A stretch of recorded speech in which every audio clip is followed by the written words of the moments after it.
Alright! Good morning Pilipinas and good morning world! At sa ating mga kababayang OFW at mga kababayan natin na nandyan sa Pilipinas na walang sawang sumuporta dito sa ating munting programa, thank you so much at mabuhay po tayong lahat hanggat gusto natin. Well, anyways, tuloy-tuloy lang po tayo sa ating balita dito ng mga tamang balita at sagutin ang maling information na ipapakalat ng mga fake news spreaders ng mga anti-Marcos, lalong-lalo na doon galing po sa mga fentanyl ng mga vlogger mga kabayan. Yes, dapat silang sasagutin. Bakit? Kasi baka ayan natin sila na lagi pong naninira araw-araw kay BBM at sa Marcos Administration sa katagalan mga kabayan. Ang kanilang mga paninira ay bagay-totoo yan sa mata ng ibang tao. So dapat silang sasagutin kasi ang bagong Pilipinas, bawal po ang mga sinungaling. At syempre, kasama niyo pa rin si Sir Ivan, ang pinakabulol na vlogger sa balat ng YouTube, where bibigay sa inyo ng mga totoo at mga preskong balita na kinukuha natin sa nagkapitbahay na social media. So magandang buhay sa ating lahat mga kabayan and a happy Tuesday sa ating lahat. Okay, so before tayo mag-start mga kabayan, well, syempre, as usual, i-check mo natin kung sino yung mga nakapasok sa ating top 5 commenters doon sa ating last vlog. At nandito sa listahan, ang nanguna po, si Ma'am Shane Sibal. Meron siyang 65 na mga comments. Nandiyan po si Lerma Sondita. Meron siyang 47 na mga comments. Eyeng Gimentisa. Meron siyang 28 na mga comments. Joselisa Moises. Meron siyang 23 na mga comments. Angeline Quezon. Meron siyang 22 lahat ng mga comments. Again, kasama po sa ating top 5 commenters. At syempre, pasalamatan rin po natin ang ating po mga silent viewer dito sa ating channel. Thank you so much. Saka pasalamatan rin po natin ang lahat ng mga viewers na lagi pong nagla-like, lagi rin pong nagsishares ng ating mga videos. Thank you so much. And also mga kababayan ko, i-acknowledge po natin ang ating pong mga channel members. Nandyan sila si Barbara Butler, Marie Claires, Katita Dar, Cosmo Defender, Susan Torres, Eva Ponsalan, Edmond Castellejo, Gold Digger, Samuel Membrado, and Via Vivar. I-greet natin mga kababayan ang ating pong mga early birds, yung lagi pong naunguna sa pag-comment dyan sa baba sa ating comment section. Nandyan sila si Maria Midasiplon, Joselisa Moises na taga La Union. Nandiyan po si Noni Betty, Nida Cansiran, Marciana Tolentino. Nandiyan po si Cristina Crisostomo, Nida Grace Dingkong, Catherine Arieta, Noemi Gakayan, Len Gonzalez, Aspernito, Teresita Tumaluan, Lito Bungalan, and hi to Maria Teresa Romero. At syempre, i-greet po natin ang lahat ng mga viewers na nag-celebrate ng kanilang birthday ngayong araw. Happy birthday! Good morning Pilipinas! Well, siya nga pala, pasensya no dun sa ating mga viewers na hindi po lagi or hindi pa na shoutout mga kababayan. Kasi meron kasing nabasa Sir Ivan doon po sa ating last vlog. Sabi niya, Sir Ivan, nagtampo na ako. Nagtampo mga kababayan kasi hindi daw siya na shoutout until now. Matagal na daw siya nating abure mga kababayan. Siguro year na siguro or mga isang taon na sabi niya. Pero hanggang ngayon hindi pa rin daw siya na shout out. Sana po doon po sa ating mga kababayan po, mga viewers, mga minamahal po natin ng mga viewers, kung gusto niyo pong magpa-shout out, saka kung hindi po kayo yung early birds natin, yung madali po mag-comment every time po na mag-vlog po si Ivan at saka ma-upload po tayo. Doon po sa mga medyo na late na, ilagay niyo po ng shout or shout out. Pero separate niyo po yung out mga kababayan. So yung ibig sabihin, shout out. So kung gusto niyo pong magpa-shoutout, okay? So pasensya, huwag agad magtampo. Anyways, siya nga pala, kumusta po ang ating panunod po sa Sona po ni BBM? Kumusta po? How's your feelings? Si Ivan talagang naluha ako eh. Totoo lang mga kababayan, naluha talaga si Ivan. Hindi ko ma-express aking feelings. Hindi ko ma-explain po kung ano yung aking naramdaman mga kababayan. Yung last part na po ni BBM. 'Di ba? Alam ho natin na meron dong pinaka-powerful po na mga nasabi si BBM. If I have to pick two topics mga kababayan, ang pinaka-powerful doon, 'di ba, yung tungkol po sa WPS. And second, yun rin pong sa issue po ng Pogo. Na kung saan nag-decide na po si BBM na ipabad na effective yesterday mga kababayan sa time po sa kanyang SONA. So sabi niya, effective today, ban na yung Pogo. Dalawa po yung yung pinaka-powerful doon na topics. Siyempre maganda rin po yung iba mga kababayan. Pero meron kasi doon parang yung napakabigat po, yung sobrang bigat, powerful, at talagang yun po yung isa po sa mga hinihintay po ng ng mga kababayan natin. And last na part po ni BBM, honestly, doon po naluha si Sir Ivan. Bakit? Meron siyang quote doon na sinabi na, nakalimutan ko lang po kung sino po yung author mga kababayan. Meron siyang sinabi doon na kung saan talagang nakayak eh. So while I'm taking my nap, nagnap si Sir Ivan. So nakikinig po ako. Hanggang umabot na po doon sa dulo, doon po na po sa sa ending niya na quote mga kababayan, sa patapos na po si BBM, doon po naluha si Sir Ivan. Ito hindi ko po mapigilan mga kababayan. Ang ganda po, ang ganda talaga ng SONA ni BBM. Unlike doon sa SONA po sa previous administration, doon kay Digong, hindi ko maramdaman doon yung init mga kababayan. Yung parang feelings po na katulad dito po sa SONA ni BBM, napakaiba talaga. Talagang ibang-iba talaga ang SONA ni BBM. Merong mga tinanong na yung mga karaniwang tao mga kababayan, yung mga kababayan natin doon sa labas, like for example, mga tendero, driver, yung mga mangingisda, farmers, or iba pa, yung mga nanood po sa SONA ni BBM. Isa lang po ang kanilang nasabi mga kababayan. Kasi nga sila po in-interview. Nakita ko doon sa UNTV, meron po in-interview doon sa PTV, meron po in-interview doon sa GMA. So, inisa natin po ang kanilang sinasabi at isa lang po ang kanilang nasabi mga kababayan. Maganda talaga ang SONA ni BBM. At naintindihan nila yung sitwasyon ni BBM na kung saan sabi nila, di ba marami pong nagsasabi na itong si BBM wala na nagawa sa Pilipinas. Like for example, sa mga pinagsisigaw po ng grupo ni Digong, yung mga nautog rally na wala dang ginagawa si BBM, puro daw party-party. Walang plataforma, walang programa at wala pong nangyari sa Pilipinas. Pero ibang-iba talaga sa iba natin po ng mga kababayan na kung saan sila po ay in-interview at ang sabi nila, naintindihan nila si BBM. Kasi si BBM, 2 years pa lang po nanungkulan bilang presidente. Pero alam niyo po mga kababayan, tas dagdag pa nila po yung mga in-interview doon sa labas na sabi nila, kahit na 2 years pa lang daw si BBM, meron na po silang nakita po na progress sa Pilipinas. Marami pong nakita po na mga programa, mga plataforma, si BBM na talaga pong epektibo at malaking tulong po sa mamamayang Pilipino. Yun po ka lang nasabi. Pero sabi nila, 2 years pa naman po si BBM. Pero marami pong nasabi si BBM na mga reports niya sa SONA na kung saan siyempre aantayin natin yung makabayan kasi yan po ay tatrabahuin ho yan ng ating gobyerno. Pero at least, sa 2 years pa lang po ni BBM, meron na pong nakita po na progreso ang ating mamayang Pilipino. Okay? Pero yan po siyempre, kabaliktaran po sa kabilang kampo. Di ba? Gunggong naman kasi mga bulag mga kababayan, doon po nanood sa Piki na video. Umpisa na ba natin yung Piki video? Nakita ko na po yung video mga kababayan. Ang maniniwala doon, puro tanga at saka mga baliw mga kababayan. Gunggong talaga eh. Napakagunggong. I am dismayed. I am dismayed, talagang terribly dismayed, dismayado po doon sa gumawa po ng video na yon. And I think yun pong si Hita mga kababayan. Bakit sa Ivan? Di ba naghintay tayo ng I think 7 months ba? If I'm not mistaken, 7 months or 8 months ba yon? Na pinaghintay tayo kasi nga sabi na meron dang pulburon video si PBM. Ang sabi pa nila na ipabalabas ito sa tamang panahon. So ang tamang panahon po na kanilang sinasabi, yun pala ang SONA ni PBM. How many months tayong naghintay? Pero gano'n na po na klase na video ang ating nakita mga kababayan na kung saan kaya naman po yung gawin ng high school, ng taga-high school. At alam ho natin po kung paano yun gawin. But some of you, of course, yun, doon po sa mga kababayan natin, mga viewers na hindi po medyo tiki, pero ang ginagawa ho niyan mga kababayan or ano pong applications ang ginagawa yan or ginagamit yan, yung pong face fusion.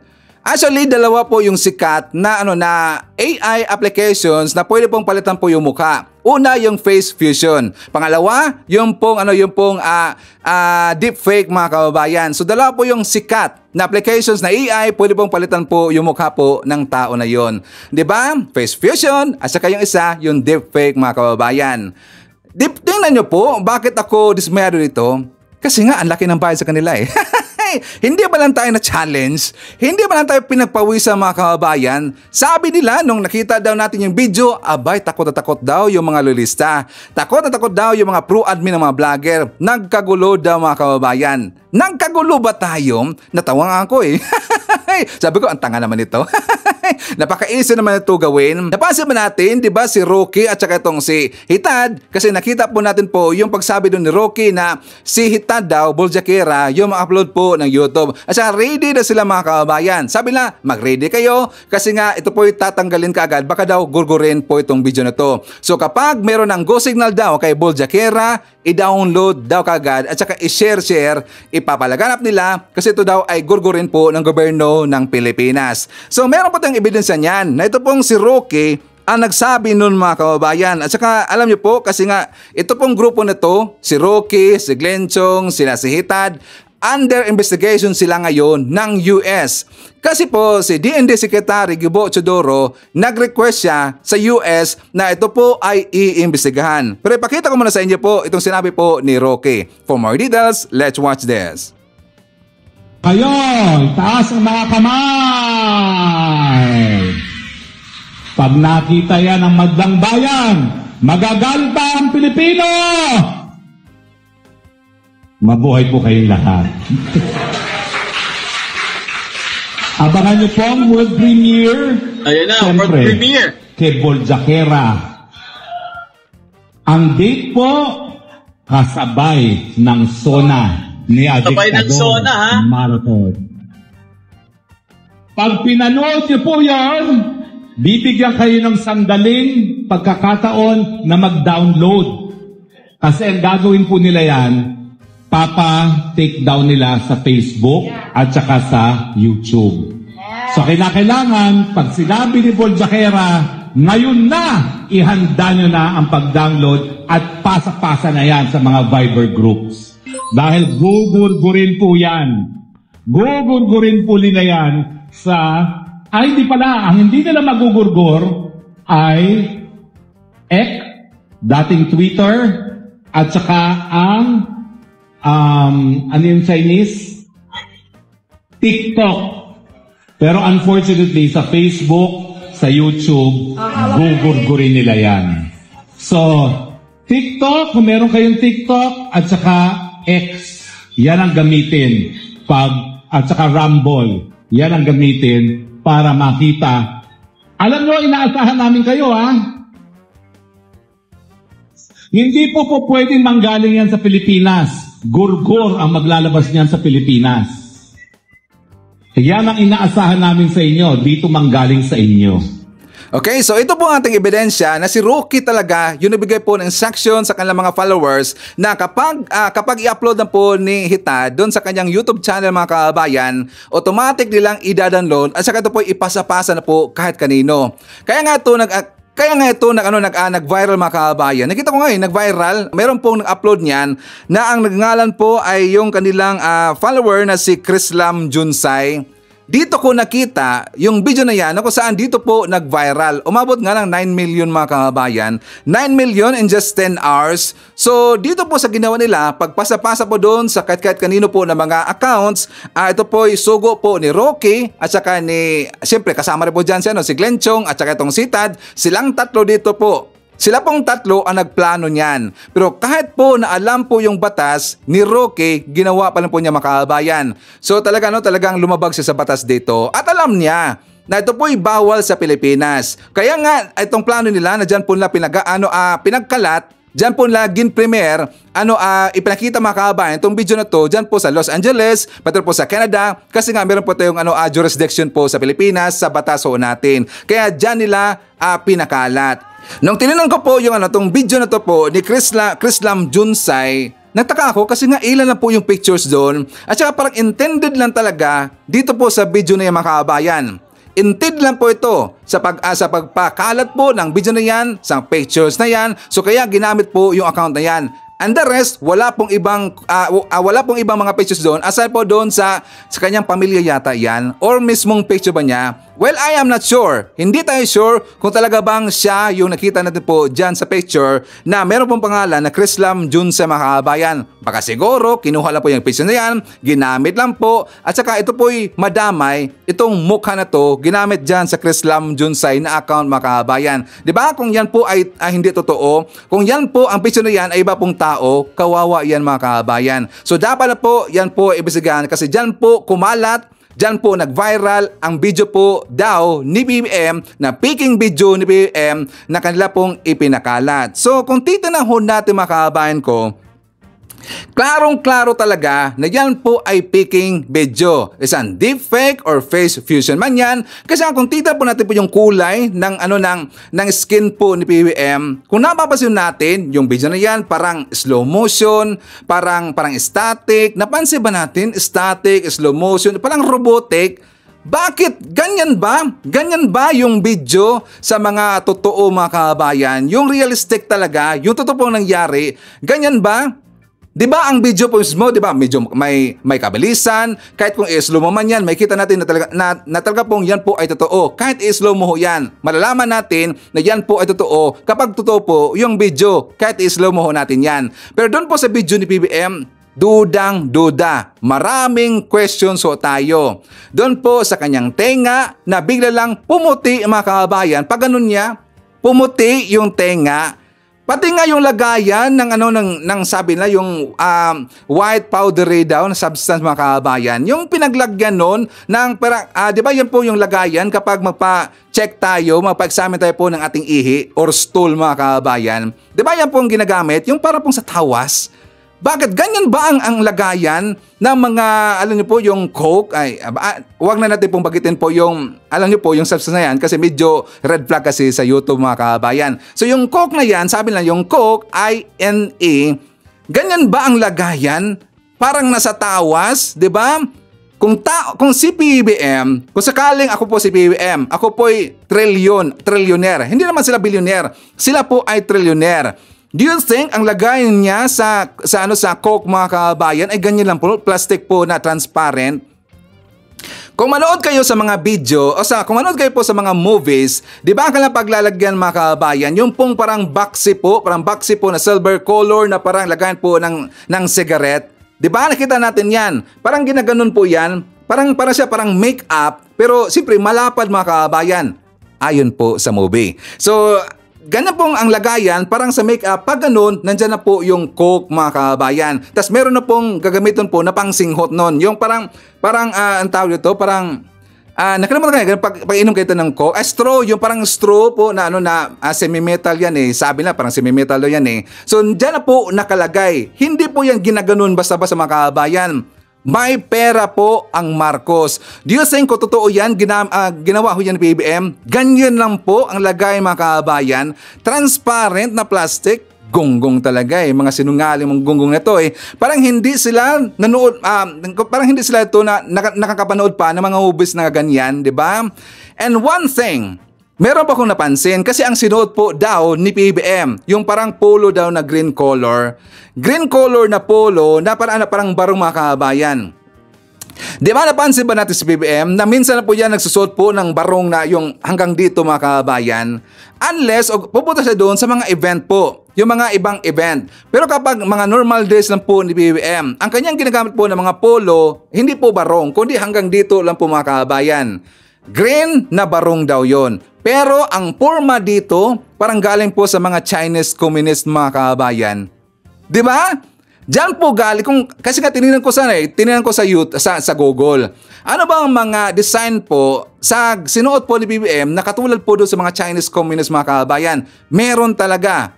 May sunod nga sila si Xi Jinping na ganyan, sila si Kim Jong-un, meron ganyan po ng mga sinusuot sila na para pong sa Chinese mga kabayan. So I believe, ang kanilang actor ito, malamang sa malamang taga-China mga kabayan. Taga-China, malamang sa malamang po, taga-China po ang actor. Bakit?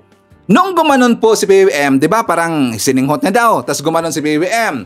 Pag ganon po ni BBM, nag-iba po yung mukha mga kabayan.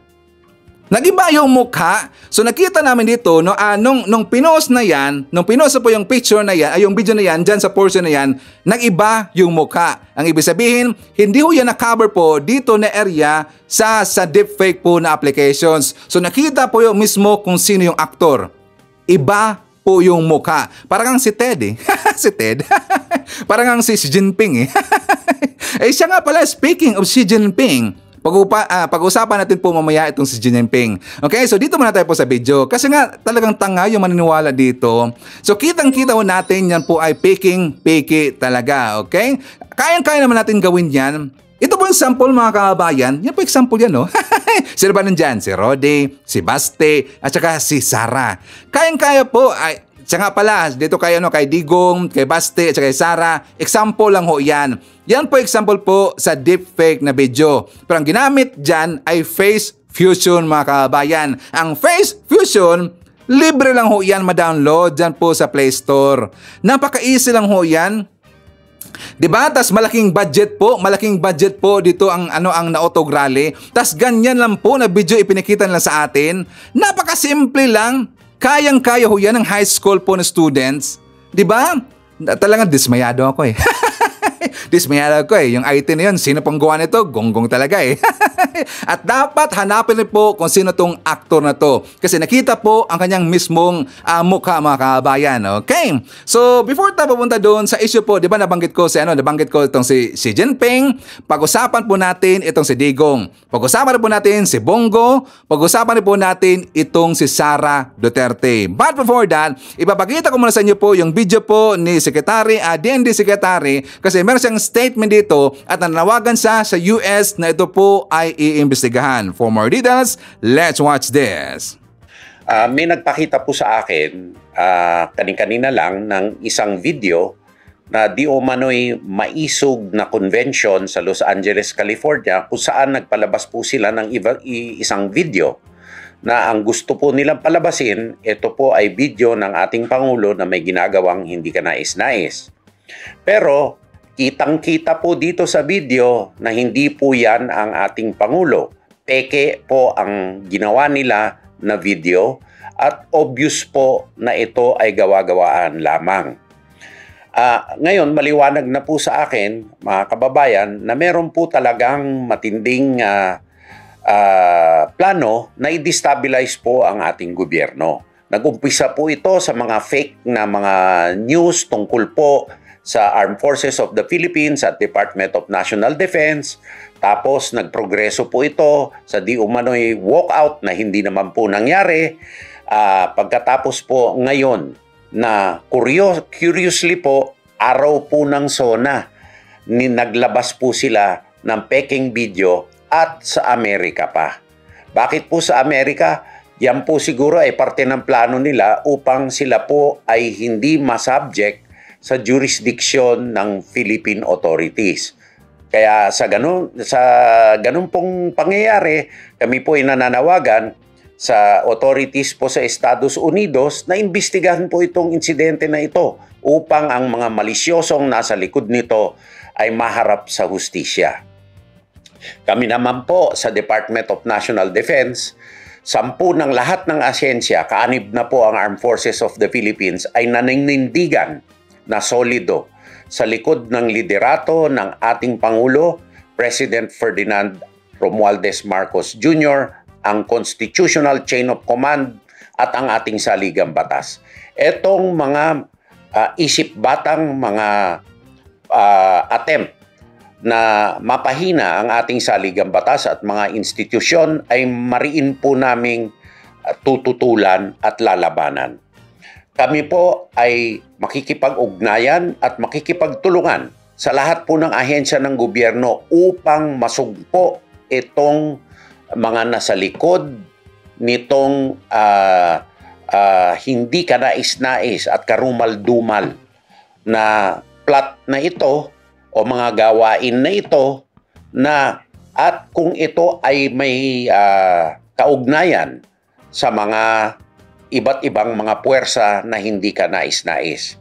Susugpuin po natin ito at hindi po pwede na magwatak-watak ang ating republika sa mga swapang na pamamaraan o makasariling paraan na ganito. Kami po ay nananawagan sa ating mga taong bayan na manindigan sa likod ng inyong republika, sa likod po ng inyong saligang batas, sa likod po ng soberanya, sa likod po ng territorial integrity ng Republika ng Pilipinas na pilit niwawasak at pinaghihiwa-hiwalay nitong mga makasariling at mga karumal-dumal na mga tao na ito. Kundinahin po natin sila at kami naman po ay gagawin po lahat upang masugpo ito. Marami pong salamat mga kababayan at mabuhay po ang Pilipinas, mabuhay ang bagong Pilipinas, mabuhay ang Pilipino.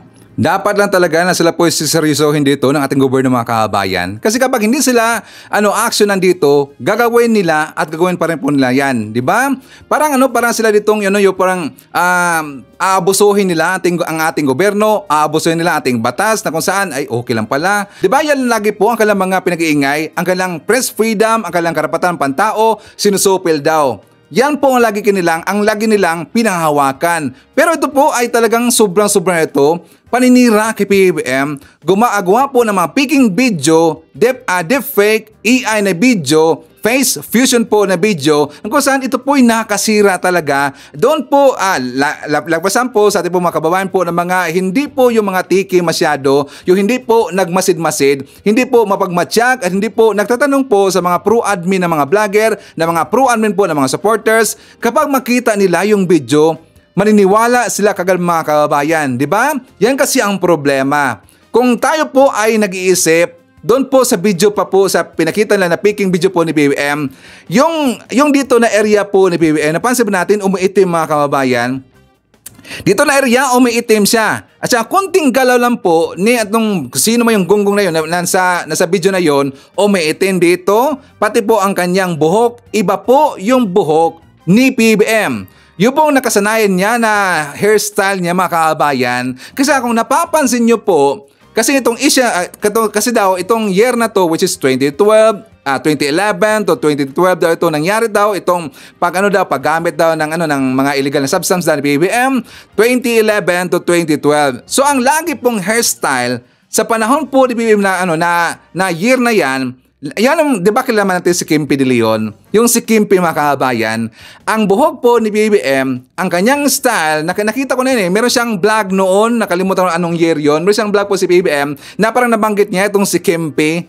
Si Kimpi na hairstyle, yun po ang kanyang ginagaya lagi mga kababayan. Yun sabi nun At saka meron pong loyalista nang sabi niyan, parang Kimpi style daw. Pero doon po sa picture po, doon po sa video na deepfake, ang buhok doon parang si Emilio Aguinaldo mga kababayan. Parang kang si Xi Jinping yun Si Jinping. Xi Jinping plus Emilio Aguinaldo. Ang buhok na yon. So talagang 1,000% yun po ay piki na video. At dapat lang, ito pong mga gunggong na ito pong napapakalat po ng video na yan, sila po ay pananagutin po sa batas natin. Kasi kapag hindi sila aaksyonan ng ating gobyerno, gagawin nila at gagawin pa rin po nila yan mga kababayan. Okay, so ipapakita ko rin po sa inyo ito pong statement na nilabas ni DILG Secretary Sec Abalos. For more details, let's watch this. DILG at Philippine National Police mariin din na tinuligsa ang fake video na ipinalabas ng isang grupo sa Estados Unidos. Ang kabuang detalye mula kay Patrick Jesus. Patrick. Ngayon may tinawag na malisyoso ni DILG Secretary Ben-Hur Abalos ang pagpapakalat sa umano'y peking video ni Pangulong Ferdinand R. Marcos Jr. Ayon kay Secretary Abalos, patungkol ito sa di umano'y paggamit ng ilegal na droga ng Pangulo. Ipinag-utos naman na ng kalihim sa PNP ang pagbuo ng isang task force para imbestigahan ang pagpapakalat sa peking video. Dagdag ng kalihim, sa tagal niyang kakilala ang Pangulo ay malayo ang kanyang features mula roon sa nasa video. Narito ang pahayag ni DILG Secretary Ben-Hur Abalos mula sa katatapos lang na press briefing dito sa Camp Crame. Isang tingin ko pa lang nakita ko na ito sabi ko wala ito. No? Kayo na mismo maghusga. Tignan niyo itong maigi itong larawan na ito. Kaya nga ito ay of course I'm requesting, I'm asking our Chief PNP, General Marbil, together with the General Bakay and of course General Cariaga, to immediately create a task force to probe this issue. Talagang imbestigahan nilang maigi ito probably tawagan nila at they coordinate also with the ICT. No? At kung anong findings dito, no, malaman kaagad ng ating publiko. Sa tagal na kakilala kong ating Pangulo, ako'y naniniwala, no, at ako'y nagsasabi that he does not indulge in this kind of activities. Okay, so nung time po na in-upload ito ni Hital Makabayan, nakita ka agad doon sa mga comments sa baba nung live na yon na piki po yung video. At talagang nabash po ito si Hitad, nabash po kung sino mo yun na-upload po ng video na yan kasi klarong-klaro talaga na yan po ay piki. So nung nasalta po itong si DILG Secretary Abalos, pati rin po si DND Secretary Gibo Chodoro mga kabayan, at siguro ito na po yung nakita kaagad ni Digong. Alam niyo ba, naghugas kamay kaagad si Poncio Pilato. Poncio Pilato, itong si Digong mga kabayan, naghugas kamay kaagad kasi napalabas siya ng kanyang statement. Nung nakita niya daw yung video na yon, sabi niya, sabi po sa balita, Ex-President Duterte nagsalita hinggil sa umano'y pulburon video ni PBBM. Ang sabi po ni Duterte, ni Digong mga kabayan, the hakbang ng maisog national leadership has nothing to do with the release of the video footage showing President Ferdinand Marcos Jr. in the act of snorting coke in maisog gatherings in Vancouver, Canada, and Los Angeles, USA. Sabi daw ni Digong, it was a decision made entirely by the maisog volunteers, mga volunteers ng Damakabayan. In the said two places without the knowledge and imprimatur of Maisog Organizing Committee. The members of the Maisog leadership is just as surprised.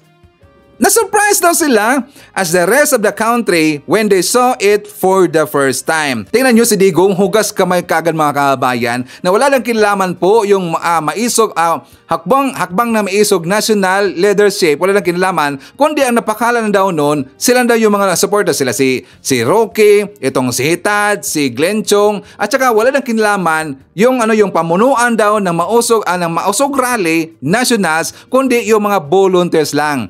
Maniniwala ba tayo na walang alam po si Digong dito? Please comment dyan sa baba at babasahin yan mamaya ni Sir Ivan. Okay? So please i-comment natin. Maniniwala ba tayo na walang kinalaman dito si Digong, walang kinalaman dito yung mga Duterte, walang kinalaman dito ang maisog rally mga kabayan? Paggamit pa nga lang sa pangalan sa kanilang grupo sa pag-rally, hakbang, hindi naman hakbang yan mukbang ng nautog rally doon po sa Canada, doon po sa Vancouver and Los Angeles mga kabayan. Pangalan na rally. Do you think hindi sila hingi dito po ng approval sa leadership po or sa grupo po ng TOPS Coalition mga kabayan? Kasi nga 'di ba ang TOPS Coalition ang humawak dito sa Maisog Rally? Do you think hindi ho yan alam? That is kasinungalingan. Yan po ay piki, yan po ay fake news. Sinungaling sila mga kabayan. Bakit? Kung pupuntahan ho natin ang Facebook account mismo po ng TOPS Coalition, lahat ng mga galaw po ni Rocky, lahat ng galaw po ni Hitad, lahat po ng galaw po ni Glenn Chong, mga hakbang ng maisog, na mga rallies nila, yung synchronized nila na rally, nandun lahat po sa TOPS Coalition. Yan po ay kasinungalingan na sinabi po ni Digong. Kaya dapat lang po pati si Digong siya po ay iimbestigahan dito mga kabayan. Bakit? Wala siya sa Pilipinas nung time po na nirelease ang video na yan. Saan siya, Sir Ivan? Mamaya pag-usapan natin yan. Wala po sa Pilipinas kasi ang nakabuking dito, ito pong si Bongo. But before that, babalikan muna natin po yung zona ni PBBM kasi sabi lang mga kabayan, dito po ni Hitad, sabi niya ang zona daw nasira daw ang zona. Yan po ang sabi po ni Hitad. Nasira daw ang zona dahil daw napalabas na sila dito ang kanilang pangmalakasang piki na video na daw si PBBM, nasira daw ang zona. Nasira ba ang zona? Do you think nasira ang zona mga kabayan? Wala namang epekto yun. Yung pong video na inilabas nila, umipikto lang yun, doon na po sa kanilang mga alipores, doon na po sa kanilang grupo, doon na po sa mga Maka Duterte. And the rest, ilan lang ba lahat yung mga Maka Duterte? Ilan lang ba lahat mga kabayan? Siguro mga 23%? 33% lang naman talaga ang Duterte. Bakit mo nasabi Sir Ivan? Kasi meron pong report. Yung report na yan, ipapakita natin yan mamaya. Pero ipapakita ko muna sa inyo po, ito pong speech ni PBBM na talagang naiyak ako mga kabayan. Ito po yung pinaka-powerful na portion na statement ni PBBM, ang kanyang speech po during sa SONA. Ito talaga po ang nagbigay dito na parang bida, naking bida po sa kanyang SONA, at pati nga yung mga pinklawan, pati nga yung spokesperson po ni Atty. Leni Robredo, talagang humanga siya sa speech po ni BBM. Ipakita ko muna sa inyo po itong sinabi po ni Barry mga kabayan. Sabi po dito ni Barry, a strong and equivocal stance on Philippines' rights in the WPS plus a total ban on Pogos. Sabi niya, I have to reluctantly admit that was a pretty powerful SONA. Pati nga yung mga pinklawan, mga dilawan, nakita ko nga nakita ko merong statement sila si Kiko Pangilinan, sila si Bam, yung basta yung mga sa dilawan mga kababayan, pati na po yung mga pinklawan, ang supporter po ni Leni Robredo, naglabas po sila ng statement, talagang nagustuhan nila ang SONA ni BBM. Sila po talaga ito ay talagang parang kontento sila sa sinabi ni BBM. Talagang sabi na ito po yung leader na kailangan natin. Yan po lang nasasabi nito. Ito po ang leader nito ang kailangan natin kasi nga ipinagtatanggol po ni BBM yung karapatan na natin po dyan po sa West Philippine Sea. Pati po yung panawagan po ng taong bayan na ipababa na po yung Pogo, ginawa ni PBBM. So ipakita ko muna sa inyo po ang speech ni PBBM. For more details, let's watch this. Peace and community building will always be our clarion call, especially when the country serves as chair and the host of ASEAN Summit in 2026. We continuously try to find ways to de-escalate tensions in contested areas with our counterparts without compromising our position and our principles.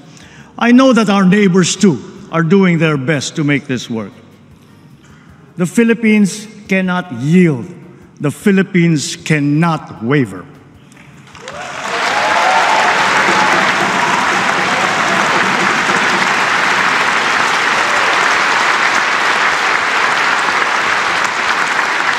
We are now more conscious as a people and strategic in heightening our aerial and maritime domain awareness. We are continuing to strengthen our defensive posture, both through developing self-reliance and through partnerships with like-minded states. Ang West Philippine Sea ay hindi katang-isip natin lamang. Ito ay atin. Ito ay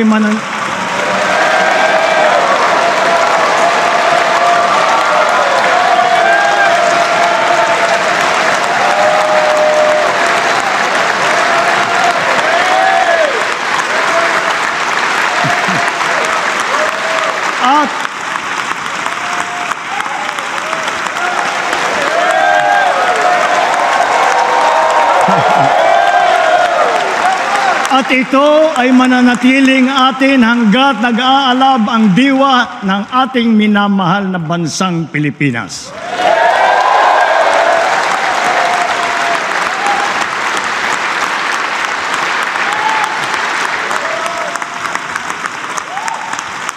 Pagtitibayin at palalaguin natin ang kamalayan at kaalaman ng buong bansa at titiyakin na maipapasa natin ito sa kabataan at ating susunod na mga salinlahi. Laws on our maritime zones and archipelagic sea lanes make sure that this intergenerational mandate, this duty, will firmly take root in the hearts and minds of all our people. Sa buong sandatang lakas, sa Coast Guard, sa ating mga mangingisda sa West Philippine Sea, tagapin po ninyo ang taus-pusong pasasalamat ng buong bansa dahil sa inyong ginagawang pagmamatyag at sakripisyo.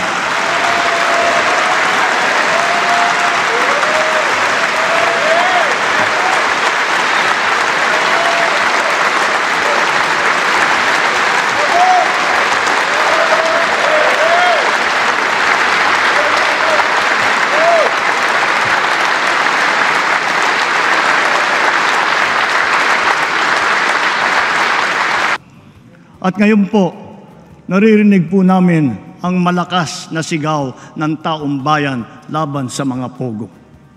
Disguising as legitimate entities, their operations have ventured into illicit areas furthest from gaming, such as financial scamming, money laundering, prostitution, human trafficking, kidnapping, brutal torture, even murder.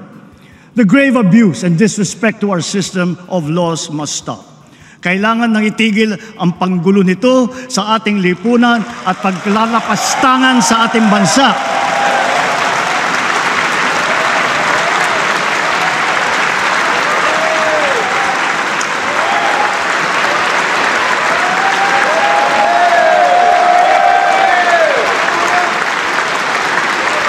Effective today, all POGOs are banned.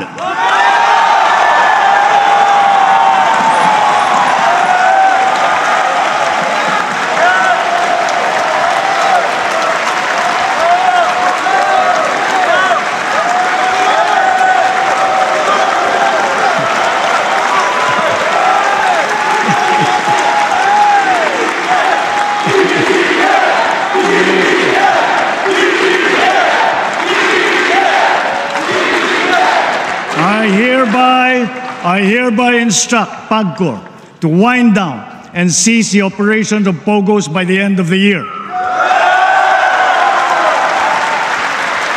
The DOLE, in coordination with our economic managers, shall use the time between now and then to find new jobs for our countrymen who will be displaced.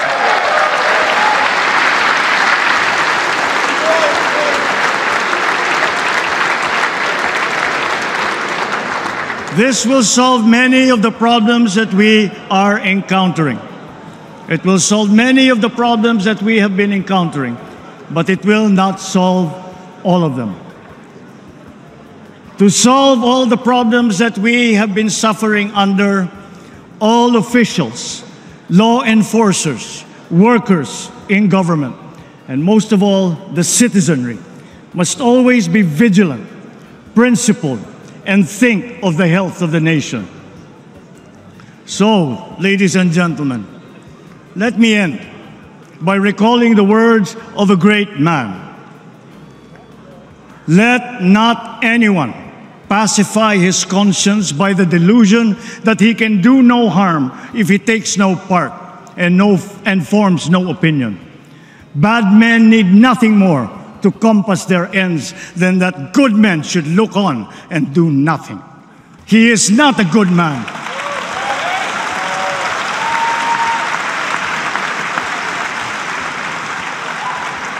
He is not a good man who, without a protest, allows wrong to be committed in his name.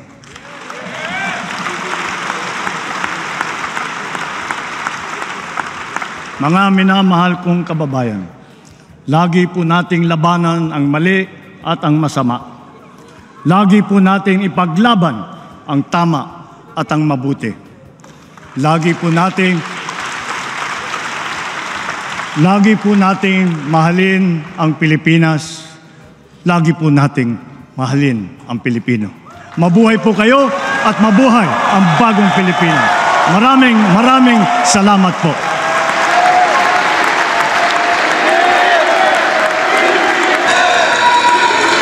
Talagang nakakayak po yung speech ni BBM. Talagang tago sa puso eh. Kung ikaw po'y totoong Pilipino mga kabayan, kung ikaw po'y totoong namamalasakit sa Pilipinas, mararamdaman mo yan eh. Parang ikaw yung maiyak. Ayaw mo, parang hindi mo papigilan ang yung feelings hanggang tumulo po yung luha mo. Di ba mga kabayan? Iba yung feelings natin eh, di ba?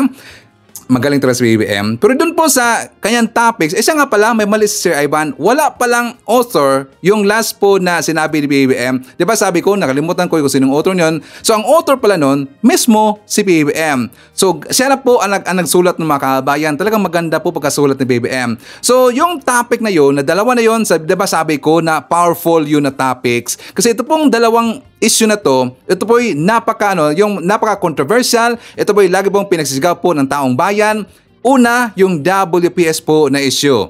Yung issue po ng WPS, yun po'y sampal, kaliwat kanan po kay Digong Makabayan. Diba? Agree ba kasi Ivan? Yan po'y malaking sampal. Bakit? Kasi noon po sa time po ni Digong, hindi niya nagawang ipaglaban po yung WPS. Handang-handa niya ipamimigay po doon kay si Jinping. handang-handa niya pimigay po sa China yung dagat na din po sa WPS. Sabi nga niya, 'di ba? Ay, dagat na naman 'yan. Okay lang 'yan. Papel lang ho 'yan. 'Di ba? Meron siyang sinabi noon na parang ang tawag doon sa Tagalog yung gisiin makabayan, yung parang punuitin niya, yung punuitin kung merong papel na ganyan, wala nang papel, pupunutin niya, dagat na naman yan. So ibigay natin po yung dagat. Basta hindi na daw magkakagera makabayan o walang, hindi po gagalawin po ng taga-China yung mga isda. Ibang-iba po sa panahon ni BBM. Kahit po medyo nakaproblema ngayon yung mangingisda natin, yung ating Coast Guard, Philippine Coast Guard, nakipaglaban po sa mga taga-China na magunggong talaga, mga bully po, sobrang bully po ng mga Chinese Coast Guard, nakipaglaban pa po ang mga Pilipino. Kasi tayo po ay ganun mga kabayan, tayo po ay Pilipino. May dugo po tayong mandirigma. So ito pong ipinakita ni BBM bilang leader na ipagtanggol po niya yung West Philippine Sea. Ito po ay nagustuhan po ng kabilang kampo, mga Pinklawan, Dilawan, yung ayaw noon kay BBM, yung mga foreign investors, yung mga leader po sa iba't ibang bansa. Kasi si BBM talagang naindigan siya sa ating karapatan po just sa West Philippine Sea. So yan po'y napakalaking sampal kaliwat kanan doon kay Digong. And second, ang issue rin po ng Pogo. Sino ba ang nagbigay dito po ng lisensya sa Pogo? Sino ba ang nagbigay dito po ng go signal na gagawin pong batas yung Pogo? 'Di ba si Digong? Kung malaho natin, meron pong sinabi po ito si Roque na yung Pogo nagbibigay daw ng resource fund kay Digong. Kaya pala okay lang kay Digong na kahit meron pong ginagawang kabulustagan yung Pogo sa Pilipinas, okay lang sa kanya kasi meron pong mga balik po na budget mga kabayan. Hindi lang milyon, kundi yan po ay bilyones. Kaya okay lang po sa kanya kasi nga puno lagi ang kanyang bulsa. 'Di ba? Okay, so marami pong nagbuntahan doon sa zona ni BBM. Marami, umabot yata na 7,000 plus po, if I'm not mistaken, sa bilang doon. Hindi pa kasama yung mga tao sa labas, yung mga kapulisan ho natin. So 7,000 all in all. Pero wala doon yung mga DDS na mga rabid. Yung mga supporter talaga ni Digong, di ba wala doon mga kabayan? But aside po ni Robin Hood, nakita ko si Robin doon eh. Ang wala doon si Bongo. Wala doon si Bato de la Rosa. At lalong-lalo na, wala doon si Itok-Itok mga kabayan. Ito pong si BP Sara Duterte.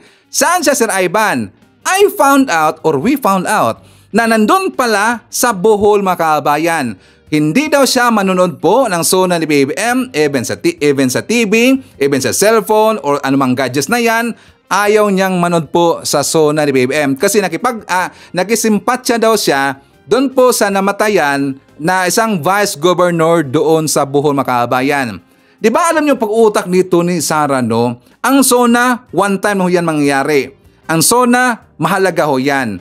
Ang meron pong namatay, siyempre, pasensya po sa aking sasabihin, pero siyempre yung meron kasing namatay, 'di ba ilang araw ho yung makabayan? Hindi naman yan ilang araw po yung zona. Ang zona one time lang po. Pero yung ang tawag doon sa merong namatay makabayan, yung parang pupunta ka doon, tapos may makiglamayan ka yung lamay. Di ba yung lamay, I think that's mostly 4 days, 5 days, or baka may pang 1 week eh. Di ba? So matagal. Pwede naman siya pupunta po doon, itong si Sara, sa Bohol, na sisimpa siya doon sa pamilya po na namatayan po ng vice governor after po sa zona ni BBM.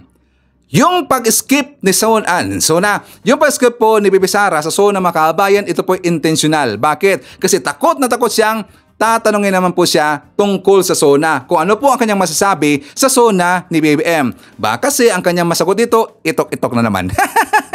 Itok-itok na naman. Gusto ko ipaalala sa inyo. Let's watch this. Final note, Ma'am Vice President, could you just give us your thoughts on the State of the Nation address?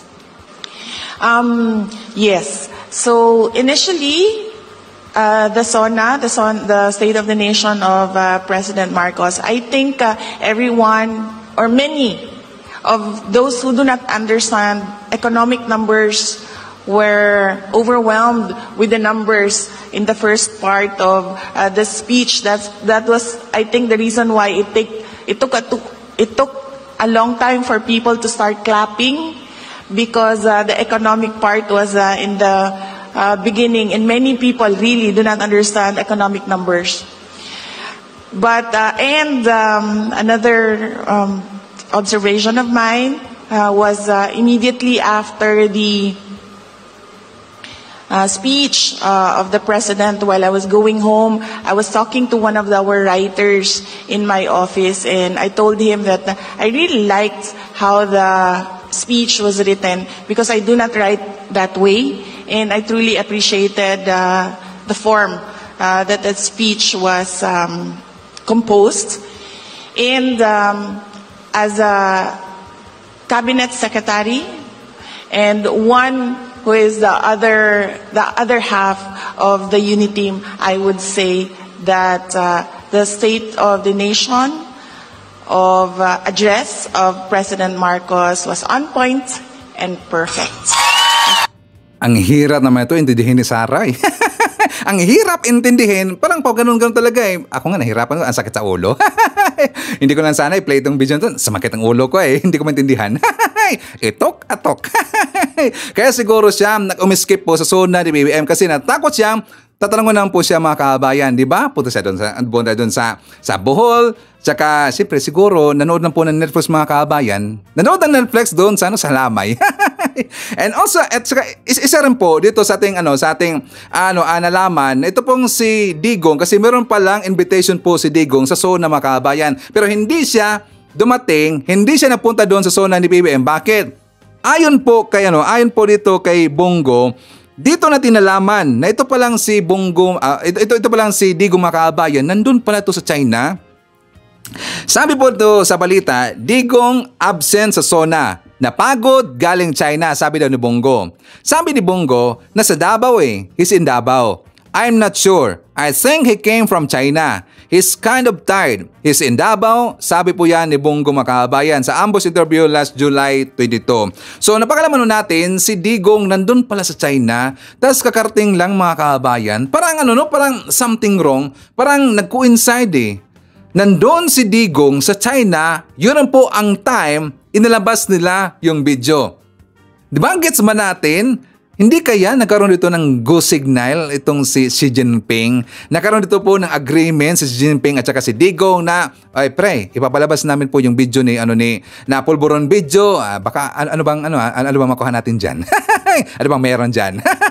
So nung inabot na siguro yung green color mga kabayan, go signal na, tinawagan kagad itong si Tad, upload na yung video. Meron ng budget. And after that, umuwi si Digong na hindi natin alam, nalaman lang natin doon kay Bongo.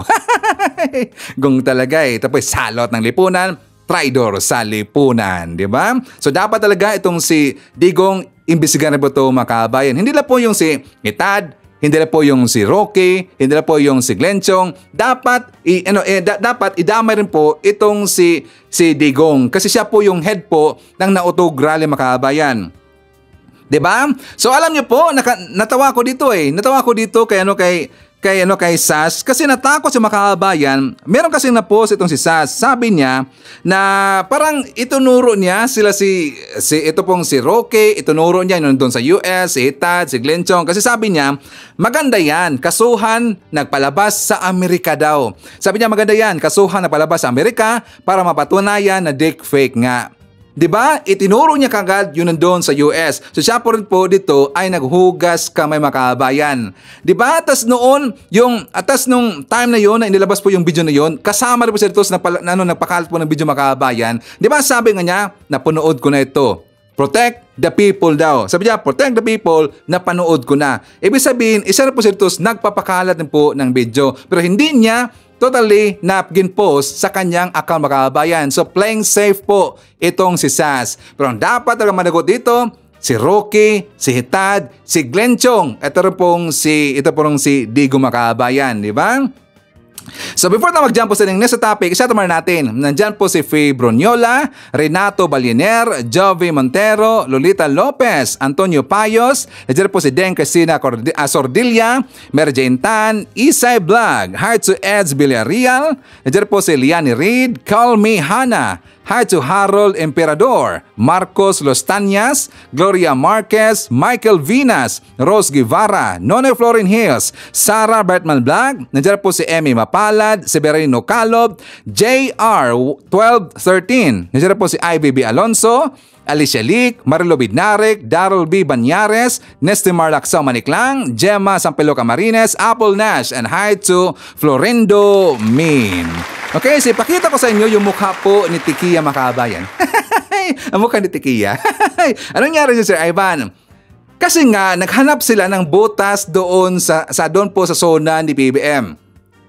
Nung pinanood nila ng buo, yung zona ni BBM, wala silang kitang butas doon. Wala mga kabayan, mas lalo pang uminit yung zona ni BBM, mas lalo pang nag-hype po yung zona ni BBM dahil po sa issue ng Pogo, dahil po sa issue ng WPS. So kaya nga siya nalungkot eh. Ano ba yung ipapanira ko dito kay BBM? At saka natawa ko doon, pinanood ko kasi ang kanilang komentaris.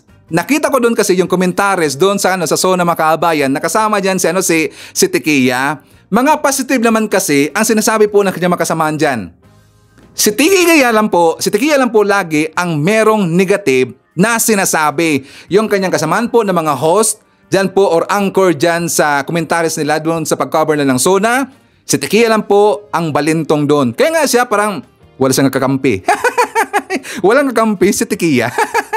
Nalungkot ang Babs. Anong Babs? Basta Babs. Babs yung utak. So ngayon mga kababayan ko, ipakita ko muna sa inyo. Ito pong report galing po sa RPMD kasi nga, but before that, siya nga pala, para medyo exciting ng konti, ipakita ko muna sa inyo, ito pong video po ni Sal Panelo, kasi nga ito po after to sa zona. So dahil po wala siyang masabing negative doon sa zona ni BBM, may nakita siya na report po ng RPMD, yun po ang kanyang gincritics. So for more details, let's watch this. Alam mo, yung aking personal na pananaw, hindi mangingibabaw sa pananaw ng sambayanan. At kung papakinggan mo ang tinig nila, disgustado sila, diskontento. Marami silang reklamo para sa kanilang pananaw. Yung mga ipinangako ng kandidato na naging presidente ng bansa ay hindi natutupad. Marami ang nagrereklamo na napakataas ng bilihin, walang trabaho, ang gamot, hirap na hirap din silang kumuha. Wala rin yung mga ospital natin. Basta maraming reklamo yan ang problema, maraming reklamo. Masagana ang bansa mo, pero nagugutom ang karamihan sa mga tao, wala, may problema ka talaga. Tapos mababasa ka rito sa isang dyaryo na ang taas daw ng rating ng presidente. Yung interview niyan, pinutol mga kabayan. Pinutol nila doon sa Twitter, 'di ba? X yung Twitter ngayon. Pero kung papanoorin natin doon sa SMNI, ang ibig niya sabihin, yung survey na inilabas po kahapon ng RPMD, which is ang sabi po ng survey mga kabayan, 77% of Filipinos trust President Marcos Jr. ahead of third zona. Hindi pa dumating po yung zona mga kabayan. Meron na pong lumabas po na report, survey, ang RPMD na 77% po yung trust ng mamayang Pilipino dito kay PBM. At saka alam nyo ba, o ilan lahat po ang kanilang tinanong, ito po'y malapit sa katotohanan. Bakit? Ang dami mga kabayan. Sabi dito, the nationwide survey was conducted from July 1 to July 10, 2024 involving at least 10,000 adult respondents. Tingnan nyo, 10,000. Pero yung Publicos, Pulse Asia, at saka yung isa makabayan, kailan lang hanggang 1,500? Diba? 1,500 lang, 1,200, 1,500. Pero yung Tangeray, ang Tangeray umaabot ng 6,000 Ito po yung RPMD, umaabot po ng 10,000 na tao ang kanilang kayang tatanungin. Pero bakit hindi yan kaya ng ibang mga survey firm makabayan? Diba? Kasi nga, yung sa Publicos, sa SWS, Pulse Asia, pili kasi yung mga lugar. 'Di ba? Kung napapansin natin, mababa yung survey trust rating, approval rating po ni BBM. 'Di ba mababa mga kabayan? Kasi nga pili yung lugar, ang lugar na yon, timing na makadides po yung lugar na yon. O nandun po yung lugar na yon na pinagtanong nila yung mga Maka Duterte or siguro membro po ng mga Otog Rally. So 77% of Filipinos trust President Marcos Jr. ahead of third zona. So yan po'y hindi matanggap ng grupo po nila ni Digong. Ibig sabihin nito, 77% po ng mamayang Pilipino, majority po ng taong bayan nag-trust pa rin po kay PBM. So yung 23%, sila po yung Maka Duterte. Di ba? Sabi ko sa inyo, merong report 23% lang po ang mga Maka Duterte. And the rest, suportado si BBM. Itong sumuportangan kay BBM, ang iba Pinklawan, iba DDS na na-convert na ngayon kasi sila po naniniwala na ngayon sa kakayahan ni BBM at nakita po nila ang paglago ng Pilipinas. Umepekto na po yung pagsisikap ni BBM. Umepekto na po ang pagtatrabaho ni BBM para po paunlaran po ang bansang Pilipinas. Kayong ibang mga DDS, iba na po yung mga Pinklawan, mga Dilawan, sumuporta na ngayon sa gobyerno natin. Ang iba, nagpabilin. Yung po mga rabid na mga DBS na mga bayaran. 77%. Ang taas ng mga kababayan. Kasi hindi po yan matanggap po ni Sal Panelo. Kasi sabi pa niya, taliwas daw itong survey na to sa mga totodang nangyayari sa ground. Doon daw sa mga ingay daw na gutom na sila. Sino ba yung gutom? Diba? Sino ba yung gutom mga kababayan? Diba yung si Trixie? Gutom yun eh. Yan pong si Badoy. Gutom yun eh. Kasi gutom sila sa kapangyarihan. Gutom sila kasi hindi sila ito nakakapangurakot mga kababayan. Gutom sila kasi hindi na po nila ito nabababoy ang Malacanang. Mga gonggong kasi. So yung mga bugutom dito, yun lang pong membro sa Mautog Rally at yung mga rabid na mga DBS na mga supporter. Sila yung mga gutom, di ba? Sila po itong nag-iingay po na wala dang nangyari sa Pilipinas. Sila po nag-iingay dito na wala dang ginagawa si BBM. Sila kasi meron silang personal na interest kasi gusto nilang iupo itong si Sara Duterte na itok-itok na hindi po alam paano po sumagot sa mga ambush interviews. Nakakatakot. Kasi kapag itong si Sara maging presidente po, God forbid. Kapag maging presidente in the future, tas kakausap siya sa mga leader po sa ibang bansa makabayan, makakausap niya yung mga investors, mag-itok-itok siya doon, paano siya makakahikayat dito na mga investors papasok sa Pilipinas kung ganun man lang pala ang kanyang kakayahan po na magsalita po in public, ang kanyang PR na mahikayat po ng mga investors. Lalo na, kausapin niya yung mga leader sa ibang bansa, di ba? Yan po yung nakakatakot. So dapat mag-isip tayo kung sino ang karapat-dapat po na maging next na presidente makabayan. Okay? So ipakita ko rin po sa inyo, ito pong sinabi po ng grupo na One Philippines yata yon, ang One Philippines na kung saan sila po yung nag-rally doon sa labas po na batasang pambansa makabayan. So ang ganda talaga sinabi po doon ni Kuya, no? For more details, let's watch this. Magandang umaga po para sa ating mga sambayanang Pilipino. At kung pag-uusapan po ang grado, bago lahat, gusto ko po muna magpakilala ang One Movement Inc. Kasama po natin dito ang iba't ibang mga alliances na sumusuporta po sa ating mahal na Pangulong Ferdinand Bongbong Marcos Jr. Kami po ay hindi po magsasawa at kung ano po yung commitment namin, kung paano po namin siya binoto hanggang ngayon po ay hindi po yun pumukupas at tuloy-tuloy po kami sumusuporta sa kanyang mga programa. So kaya po ang One Movement ay in solidarity with the government ay kami po ay nakikisa sa mga programa ng ating mahal na Pangulo. So kung pag-uusapan po ang grado, hindi pa ho tapos ang labanan. Sabi nga, there is no overnight success. Tama ba? Walang overnight. Everything must go through the process. At lahat po yan pinag-aaralan ng maigi hanggang po mapulfill po yung mga pangarap natin. The only thing that we can do right now ay pagtulungan po tayo, suportahan natin ang mga programa ng ating mahal na Pangulo, ipanalangin po natin siya para po yung ating minimiti na sama-sama ay nababangon ng Pilipinas ay ma-achieve po natin. So sa ngayon po, ang masasabi ko po sa ating mahal na Pangulo, hindi ko po siya may kukumpara dahil sobra pong sipag. Ang dami niya pong mga proyektong nagagawa at trabaho na ginagawa sa araw-araw. Bilang Pangulo, kami nga po, organisasyon lang, ay nakakapagod na.